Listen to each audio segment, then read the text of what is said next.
Details tonight on a twist in the search for a couple missing in the outback. Jennie Kehlet went missing in the Goldfields near Sandstone. Her husband Raymond was found at the bottom of a 12-metre abandoned mine shaft, but Jennie had disappeared. Any progress is good progress, and obviously the police have been busy with this in the background. Hopefully something comes of it. At this point in time, we're not seeing anything that suggests criminality. Are you serious? Yes. We've only got one side of the story. We find Jennie, we will find out what happened. It just doesn't happen out here. It's not normal behaviour. Did you deliberately mislead the police about where you went with Ray and Jennie in Sandstone in March 2015? No. It's not like them. They're experienced. They are not lost. Something terrible has happened.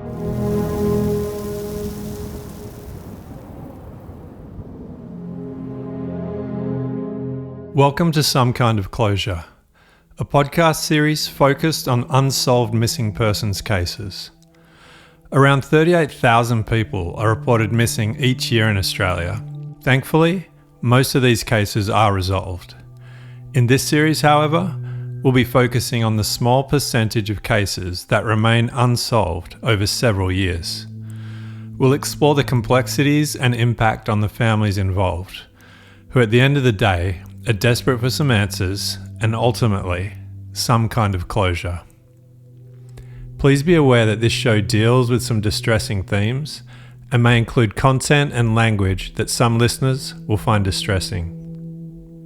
In Season 1 of Some Kind of Closure, we'll be focusing on the perplexing case of missing campers Ray and Jennie Kehlet, who never returned from a prospecting trip they took to a remote region of Western Australia in March of 2015. A decade is a painfully long time to be living with the unknown, and it's my hope that this series will help shine a light on this case and open up conversations that will ultimately lead to some clarity and justice for Ray and Jennie's family. At this point, it's not even about putting someone behind bars, getting a conviction. It's just about getting Mum. We just want to bring her home. But before we get into the details of Ray and Jennie's story, I think it's necessary to share a bit about mine and why I'm choosing to remain anonymous for this podcast series. In 2017, while I was overseas, I got word that a family member of mine had gone missing. Weeks turned into months and months into years. It's impossible to explain the complex emotions, unending questions, confusion and sleepless nights that families of missing persons experience. Ambiguous loss is the term used to describe the gut-wrenching experience of not having a loved one in your life anymore, yet not being able to fully mourn them due to the unknown nature of the endless whats, wheres, whys and hows, and ultimately not knowing for sure if they're still alive. We all seek answers to the unknowns in life, but families of missing persons have an impossible situation to face, and at some point you have to get used to the fact you may never get answers. As a family, we lived with 7 years of zero contact and zero answers, and it was devastating in different ways for so many people. But our family was one of the lucky few. After 7 years of silence, contact was made, and for the first time we had proof of life and some hope. This process has been a long journey and is still ongoing, but we finally have some answers, and the ambiguity that we all lived with is now gone. This story is pretty raw for all involved, so that's all I'm going to say on that for now. But it's pivotal to mention, as since going through this experience, I have a much deeper understanding of the emotions involved in missing persons cases, and have a much deeper empathy for all the families out there who are still living with the unknown and the ambiguity after so many years. So it was with a broken heart I watched a news story a few years ago featuring the kids of Jennie Kehlet appealing for information about their missing mum and stepdad.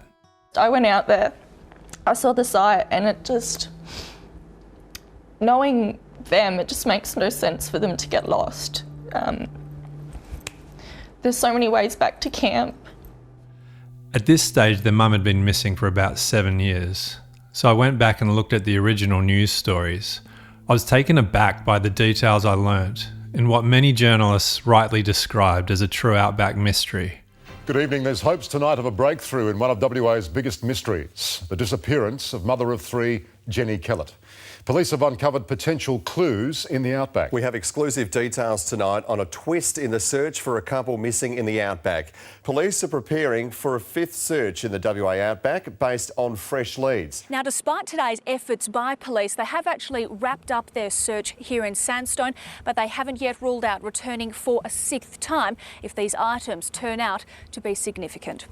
Sandstone is a remote town, 750 kilometres northeast of Perth in Western Australia. It's an ancient and stark landscape whose original inhabitants were some of the last Indigenous Australians to make contact with European Australians. How these original custodians of the land survived and thrived in such a stark landscape for thousands of years is a testament to their deep connection to the land. After a boom period of huge growth and activity in the gold rush of the 1890s, the town grew to about 8,000 people. Those days are well and truly over, and Sandstone's population has now dwindled to under 100 people. Having grown up in Perth, let's just say it's not a spot that many usually visit, but if people do go there, it's usually for one reason and one reason only: gold. Longtime Sandstone local and professional prospector James Allison explains. Oh, some people get obsessed by it, yeah. It's like anything. I mean, gold is where you find it. And sometimes you've got to put a lot of miles of walking, detecting and looking around, and you'll spend weeks out there and you may not get nothing. But all of a sudden you'll turn around and you'll come across a patch or a few pieces, and you sort of look around and wonder why it's in this place and not somewhere else you've looked. It all looks the same, but that's just gold. It's where it is. Gold's a funny thing that you will always get the one person that'll brag about it and show you a piece. But 95% of the real bona fide, genuine prospectors will just say, yeah, I've got a bit, I found a bit. They don't go into any detail. Prior to this project, I'd only been to this area once when I was about 6 years old on a family camping trip. I've memories of adventuring in the red dirt while our parents fossicked around for old bottles and unsuccessfully tried to prospect for gold with some metal detectors they'd hired back in Perth. For most people, prospecting is just a fun one-off activity, something to try while on holiday in the Goldfields. But for others, what starts as a weekend hobby can quickly turn into a full-blown obsession. The dream of striking it rich with a giant gold nugget, especially after a few small finds, can really set off that classic gold fever. On our trip though, our parents didn't get too carried away. What I remember most are the makeshift bush showers, the freedom of running wild through the scrub, sitting by the fire at night, and the laughter during the little concerts we'd put on, singing songs and acting out plays beneath that stunning outback sky. But I also remember the sudden panic one day when one of the dads badly burnt himself working on a car. The mood flipped from carefree to crisis in seconds. Luckily we weren't far from town and he got medical help, but it was a stark reminder: when you're out in the bush, if something goes wrong, it can go really wrong, really fast. Fast forward 40 years to Sunday, the 22nd of March 2015. I was heading out to the Wheatbelt region of Western Australia for the first day of filming an exciting new project. I was quite nervous heading out there knowing the scale of what was involved. I was anxiously thinking about the best approach to capture the project. At that very moment, on a road not too far north of me, a very tired 63-year-old man was making a long 700-kilometre journey home from a prospecting trip in the Sandstone region. He'd been camping and prospecting with his two friends and work colleagues, Ray and Jennie Kehlet and their dog Ella, on a trip the group had been anticipating and planning for months. A trip that started with dreams of riches and gold discovery that had ultimately taken a tragic turn. A trip that 3 people set out on and only one person returned. That person was Graham Milne.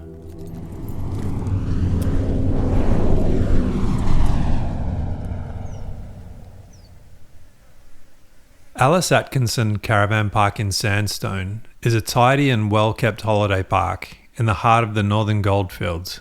It is truly in the middle of the outback. On March 28, 2015, Carolyn Cramp, the manager of the caravan park, noticed something out of the ordinary.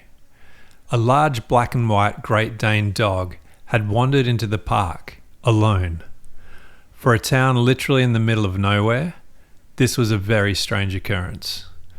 The dog looked tired, thirsty and hungry, so Carolyn fed and watered the dog, assuming that soon enough the owners would come looking. After several days, no one had come forward, so Carolyn contacted the Shire, and on the 31st of March, it was found to be Ella, the pet of Ray and Jennie Kehlet, who are from the town of Beverley, 700 kilometres south of Sandstone. Ray and Jennie were both in their late 40s and were described by those close to them as being deeply in love and laminated together. They'd met in 2004, having 5 kids between them from previous relationships, and by all accounts were deeply in love and would do everything together, including working on a mine site in the Pilbara region of Western Australia. In 2009, Ella came into their lives and became an important part of the family and was loved by all. Ella was a Great Dane rescue dog and was always by Ray and Jennie's sides, travelling with them on their many adventures, being very accustomed to life in the outdoors. Their latest adventure took them deep into the Sandstone region of Western Australia. Alongside them was their friend and workmate, Graham Milne, an experienced prospector. The trio had been planning the trip for months, hoping Graham's knowledge of the region would lead them to gold. For Ray and Jennie, the dream was simple: find enough to leave the mines behind and focus on running their farm full-time. They were especially excited about a particular stretch of land dotted with old mine shafts, a place they'd nicknamed the $3 million patch. Because prospecting hotspots are fiercely protected, they agreed to keep the exact location a secret. They didn't tell anyone precisely where they'd be camping, but they did let their kids know they'd be off-grid for a while due to limited mobile coverage, leaving a satellite phone number just in case of an emergency. So, on the 31st of March, when Ella still hadn't been claimed, the Shire of Sandstone scanned her identification tag and contacted the Shire of Beverley to report the lost dog. The Shire of Beverley then got in touch with Ray's daughter Mel and her partner Elizabeth, letting them know that Ella had been found alone. They were immediately concerned. They knew Ray and Jennie would never let Ella out of their sight. Elizabeth describes that phone call in her own words. I had a phone call from Beverley Shire. We were the secondary emergency number, so that's why we were called. And they said that they picked up Ella, and I assumed it was here in Beverley. But as the conversation went on, I realised that it was up in Sandstone. So I got off the phone and I thought it was really strange. You know, you just have that feeling, the hairs on your back of your neck stand up on end. So I ended up ringing the Shire of Sandstone, their offices, and they said, oh yeah, she's just walked into town and she's at the caravan park. Yeah, it was just that, well, there's an empty campsite, nobody's there, Ella's in bad condition. And I got off the phone again and I thought, this isn't normal, something's not right. And we were given the number of the satellite phone because Mel had just come out of hospital. And I rang it. And the deal was with Ray and Jennie was that they would have the phone simply because Mel could go back into hospital any time. Elizabeth then called the satellite phone number Ray and Jennie had left them in case of an emergency. A man picked up the phone. It was Graham, Ray and Jennie's friend, whom they'd been camping with. First of all, there was no answer. And then he did answer, and he was really weird. I mean, obviously I've never spoken to the man before, but he was very abrupt, very brash, very non-committal. Explained who I was, asked where they were, and he just said, you know, I've got the phone, I'm back in Perth, they're still up there, and pretty much hung up on me. got off the phone and I'm thinking, okay, I'm ringing the cops.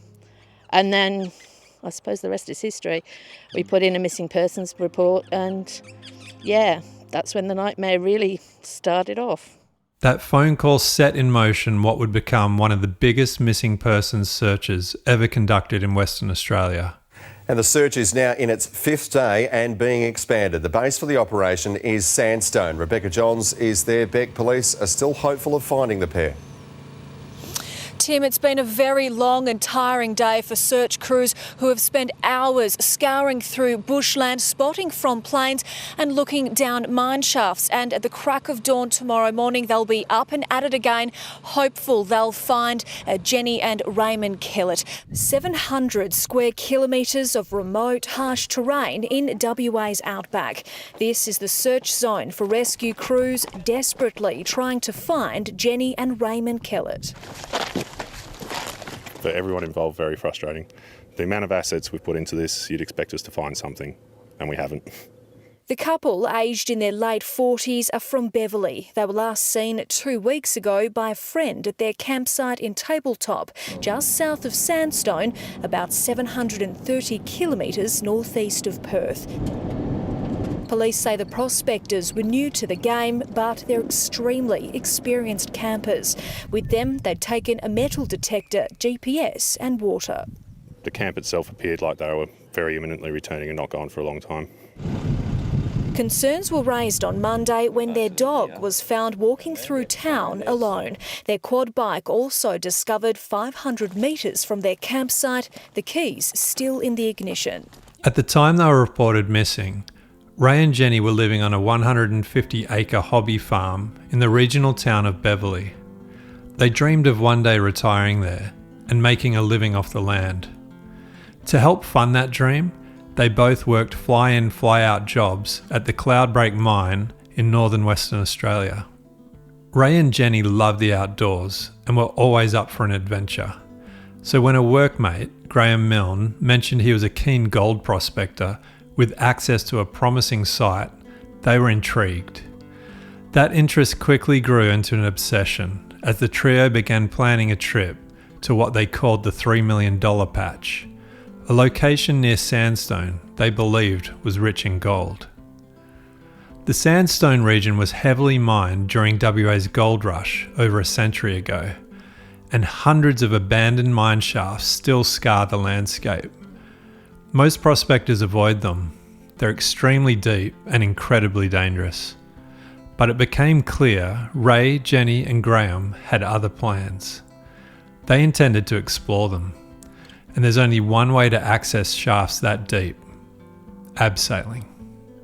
Jennie's daughter Brittany confirmed that Graham had visited the couple's Beverley property several times in the lead up to the trip, teaching Ray and Jennie both prospecting and abseiling skills. The plan to explore abandoned mine shafts was also backed up by a family friend, Mark Watley, who spoke with Ray and Jennie at a dinner party 1 month before their trip on February 13th, 2015. During the 2020 coronial inquest into their disappearance, Mark recalled that conversation, stating, "They had discussed with me that they were planning on abseiling down old mine shafts to look for gold." Correspondence between Ray and Graham in the lead up to the trip confirms their plan to explore abandoned mine shafts, with one in particular standing out. They consistently referred to it as the hole, and it appeared to be a key focus of their prospecting plan. The only way to access it was by abseiling, and Graham was the only one in the group with any experience doing so. That experience was confirmed by Graham's prospecting friend Mark Houlihan, who had previously travelled with him to the same area.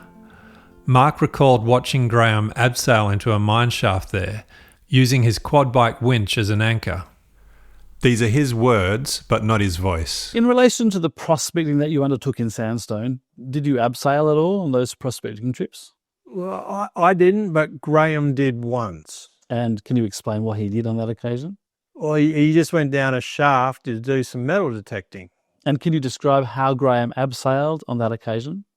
Well, he'd put the ropes onto his motorbike. So he tied a rope onto his motorbike? Yep. And then he abseiled down her, yeah. During the 2020 coronial inquest, multiple emails and texts confirmed the group's intention to access these shafts and highlighted how much Ray and Jennie trusted Graham to lead the way. In one email, Ray wrote to Graham, "It probably doesn't matter, as we'll not be going down the holes without you anyways." Jennie's final diary entry also reflects the group's excitement about the plan. A dedicated diary writer, her last entry, dated March 18th, 2015, simply states, "Hopefully go to hole, fingers crossed." It's important to note that despite all the evidence suggesting otherwise, Graham Milne consistently denied during the coroner's inquest that the group ever planned to rope or abseil into abandoned mine shafts. He claimed the references to the hole or holes in their messages were either about a mine near their workplace or possibly a jewel cave the group had considered visiting in the Sandstone region that Jennie had a particular interest in. Given the number of abandoned mine shafts scattered across the area where the Kehlets went missing, one of the police investigation's first lines of inquiry was the possibility that they had accidentally fallen into one. A more specific theory emerged early in the investigation, one that ultimately led police to treat the case as a missing persons inquiry rather than a potential homicide. This theory was largely based on the information provided by Graham about the behaviour of the couple's dog, Ella. Milne told the police that Ella had repeatedly run off chasing wildlife during the trip, and that Ray and Jennie had spent much of their time tracking her down. He claimed that by the morning of March 21st, he'd grown so frustrated that he decided to head off prospecting alone in what would be his final day and night at the campsite. These are his words, but not his voice. Jen was cooking breakfast and the dog bolted again. Then Ray got his bike and I gave Jen my quad so that they could round it up. They went in two different directions and I cleaned up camp, and then that morning I was prospecting. From this story, the theory took shape that while searching for Ella, Ray and Jennie had become lost and possibly, in the dark, fallen into one of the many abandoned and dangerous mine shafts. Journalist Rebecca Johns reflected this concern in an early report, saying, "The biggest concern for rescue crews so far have been these abandoned mine shafts. They're worried the couple may have fallen down one and become stuck. Now, cliff rescue crews from both Perth and Kalbarri have so far checked through 33 mine shafts, but they've found nothing."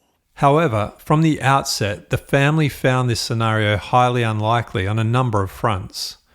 Ray had grown up in regional Australia and was a very safety-conscious individual with an extraordinary sense of direction. His younger brother Dave elaborates. Ray and Jennie were both very experienced campers. They loved the outdoors. They were always off camping and that. So the idea that they'd done something silly enough to get lost just never entered our imagination at all.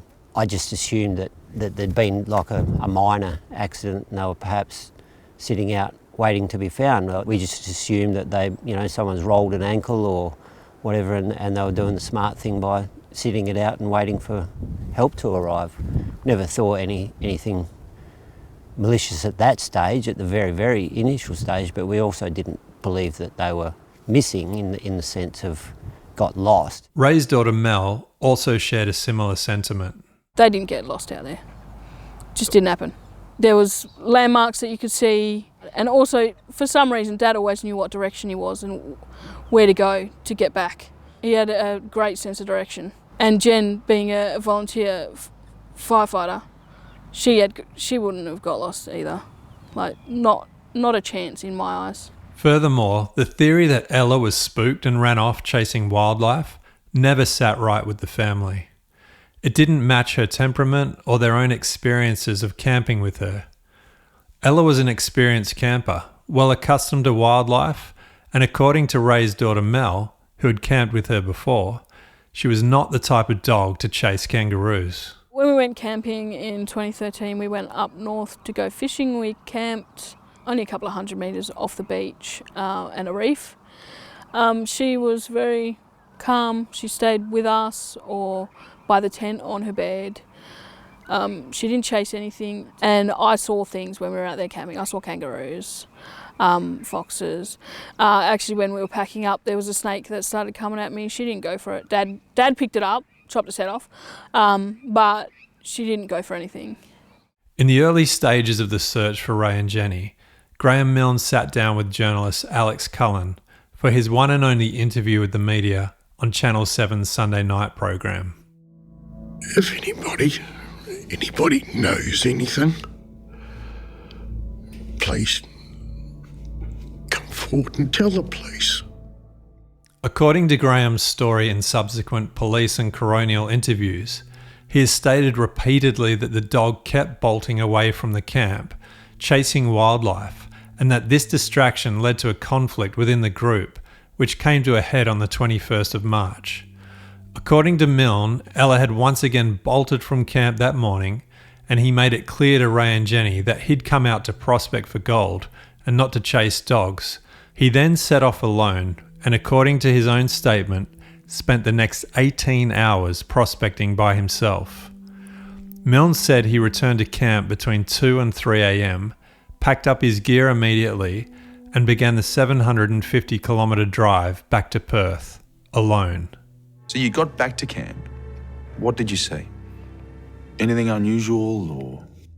Before I left? Yes. It appeared to be the same. And where were Ray and Jennie? I assumed they were in bed, in the tent on top of their trailer. And you didn't want to disturb them? No, you don't go knocking on somebody's tent early hours of the morning. It's just not done. How's this affected your life? It's just sheer hell. I think about them every day.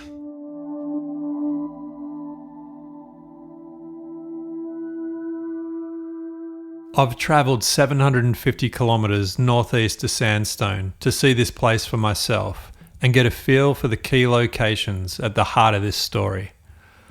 I also knew it was important to meet some of the people closest to the case, and this was my chance. We are now entering Sandstone. Left home at about just past 6, and now it's just past 3. So it's been a big day, and still half an hour from the campground. But I will shoot Dave a message soon and let him know I'm almost there. Dave Kehlet is Ray's younger brother. I first reached out to him in late 2024 to see how he'd feel about a podcast and documentary on Ray and Jennie's story. I knew he'd been approached by the media many times over the years, and while a somewhat reluctant spokesperson, he'd done an incredible job keeping the case in the public eye. From the start, I was up front. I told him I wouldn't move forward unless the family was fully on board. I explained that my approach would be different from traditional media, and I shared a bit of my own story, including why I felt I had a unique perspective on missing persons cases. I also made it clear that I'm not a journalist, even though I've worked in media for years. He was on board. As the 10-year anniversary of Ray and Jennie's disappearance approached, Dave got in touch. He said he'd be heading to Sandstone for the occasion and suggested it was a good time to come up and record some interviews with people who'd been closely impacted by the story over the years. It was also a chance to spend time with another key figure, Rick. In recent years, Rick's carried out his own investigation of the campsite and the nearby mine shafts, uncovering new evidence now being reviewed by WA Police. Rick has become a crucial part of this case, and you'll hear more of his remarkable story in future episodes. After an 8-hour drive, here I was. So campsite, and you can see there, straight through there, that's the track that goes up to the hole. So this is the campsite here. Is this the tree right under this tree here? Yeah, that's right. I felt a sense of unease, knowing we're about to visit a location that has become central to this story, the hole. This site was found to be marked on a hand-drawn map found in Jennie's diary several days into the search. The map showed directions to the group's campsite, written in both Ray and Graham's handwriting, with a specific spot just north of the camp clearly labelled First Hole. When overlaid on Google Earth, it lines up closely with a mine shaft that had been cleared early in the search. On April 1st, 2015, police from nearby Mount Magnet reported a foul odour near the shaft but assumed it was a dead kangaroo. The next day, WA Police's Tactical Response Group conducted a visual check from above and cleared the mine shaft. SES workers also inspected the shaft on April 3rd and declared it clear. But nearly a week later, during a reenactment filmed by a media crew and the Department of Fire and Emergency Services, a shocking discovery was made at the base of the hole. We have exclusive details tonight on a twist in the search for a couple missing in the outback. Specialist crews sent in to search mine shafts have found human remains, but they're not linked to Jennie and Raymond Kehlet's disappearance. 9-0, very decomposed.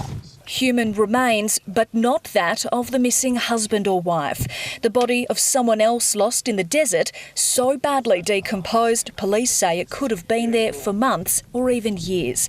Initially, investigators were convinced the remains could not have been those of either Ray or Jennie, as they were so badly decomposed. But as time went on, the narrative began to shift. The search for a couple missing in the outback could hinge on the autopsy on a body found in a mine shaft last week. Jennie and Raymond Kehlet's family has told 9 News it may be linked to the disappearance, even though it was ruled out initially. Jim Keegan accepts his ex-wife Jennie and her partner Raymond may never be found, but he admits he's struggling. Not having any clue as to where they've gone leads everyone to suspect all sorts of things. It's just baffling that they've disappeared with no trace. 3 weeks ago today was the last time the couple was seen alive. They were looking for gold in sandstone, their camp discovered deserted and locked down by police. Only a water container, a metal detector and possibly abseiling equipment missing. The area is treacherous terrain, riddled with hundreds of old mine shafts. Despite the efforts of hundreds of SES volunteers, specialist officers and rescue experts, authorities say for now it's hopeless to keep searching on the ground.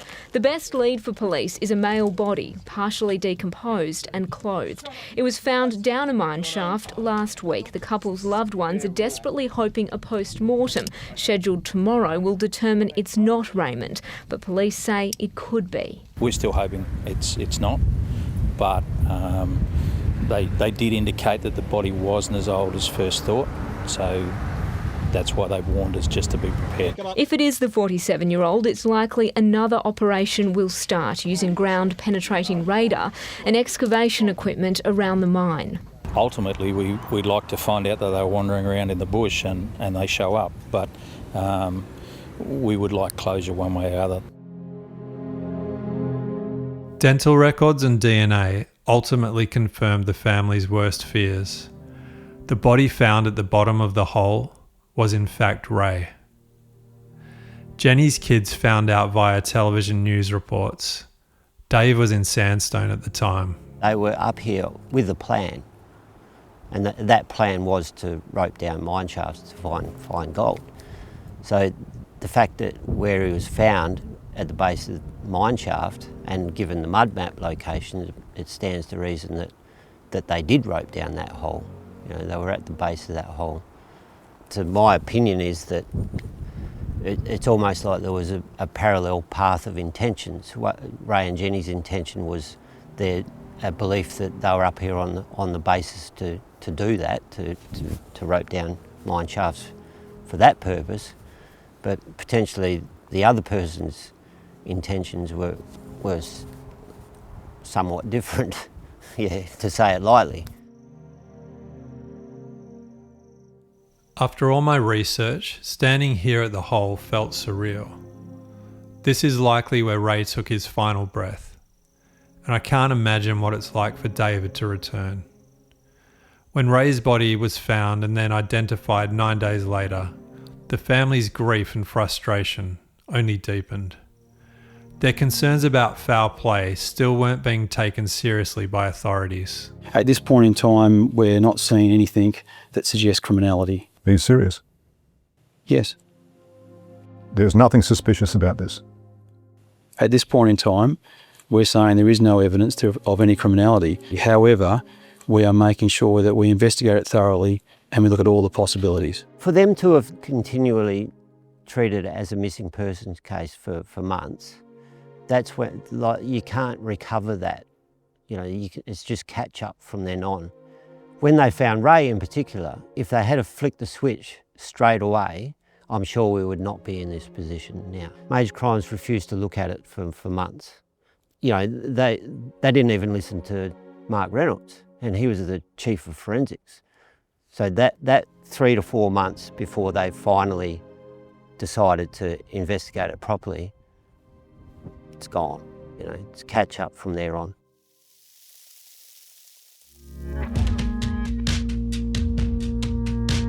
In future episodes of Some Kind of Closure, we'll continue to explore the key details of Ray and Jennie's final trip, speaking with family members, experts, and others closely connected to the case. We'll also examine crucial evidence and testimony from the 2020 coroner's inquest. If you or anyone you know has information about this case, you can contact us via our Facebook page, The Man in the Hole. As the series unfolds, we're hopeful that more people will come forward with insights that could help piece together a clearer picture and ultimately bring the families some kind of closure and hopefully justice. It's also important to note that a $2 million reward is currently being offered for information leading to a conviction in this case. This is one of the largest rewards in Australian history, offering a powerful incentive for anyone with knowledge to come forward. If you have any information related to this case, please contact Crime Stoppers on 1800 333 000. Even the smallest details could make a huge difference. That number again, 1800 333 000. We acknowledge the Badimaya people of the Yamaji Nation as the traditional custodians of the lands where this episode was recorded. We pay our respects to elders past, present and emerging, and recognise their enduring connection to this unique and beautiful place. Thank you for listening to Some Kind of Closure. If you found this episode valuable, please consider subscribing and leaving a review on Spotify or Apple Podcasts. It's a quick, free way to support the show, and it really helps us reach more people. This is a fully independent production. If you'd like to support the podcast, we'd love to hear from you. Just get in touch via our Facebook page. Lastly, we acknowledge the presumption of innocence for all individuals discussed in this series. Any opinions expressed by guests are their own and do not necessarily reflect those of the producers. Thanks again for listening. We've only got one side of the story. They were just everyday people. We find Jenny, we will find out what happened. And the truth will prevail.